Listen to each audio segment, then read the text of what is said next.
Assalamu alaikum mekendештер. Bugün 6 avgust 2023 yıl. Çöp pazarga keldim. Çöptөрдүн бааларын тартып сиздерге малыма жеткирип коеюн деп. Видео лайк басып коюңуздар. Çöptөр канча болот атбайке? 300 сом. Беде да бул экспертпи? Беде 300 сом дейт. Бул жактардан да сурап берели. Быйыл өйдөрөөк болуп аткан сыяктуу. Азыр дагы былтыркыга салыштырмалуу кандай болуп жатканын тактап сурап берейин. Assalamu alaikum, аксакал канча болот чөптөр? 300.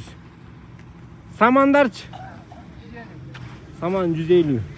Беде экспорт айырмасы жок да? 300. 250 сомдуктар да. Былтыркыга салыштырмалуу кымбатыраактайбы?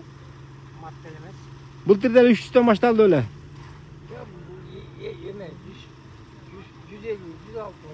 Жок, быйыл 300гө кымбатыраак экен, негизи бираз. Кургакчылыкка болду. Кургакчылыкка байланыштуу туугандар. Чөптөр жакшы түшүм бере албады дейт. Ошого жараша да бираз кымбатыраактай дейт. Жакшы болсо болду, эскесе беде айырмасы жок. Чөп канча экен, чөп? Assalamu alaikum. Аны сен бир участоктарда канча? Участоктор 10 000 доллар. Кандай? Анда эме чөптөр 10 000 доллар. Канча болот чөптөр? Чөптөр эме 300 сом болот мыктылар. 300'төн кымбаттап кеттиби? 260'tan кетти. Муну 260'tan кетти. Таза эмеспи бул?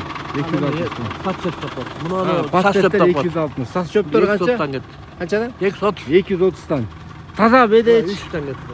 Булар 300'төн кетти. Былтыр канча эле былтыр?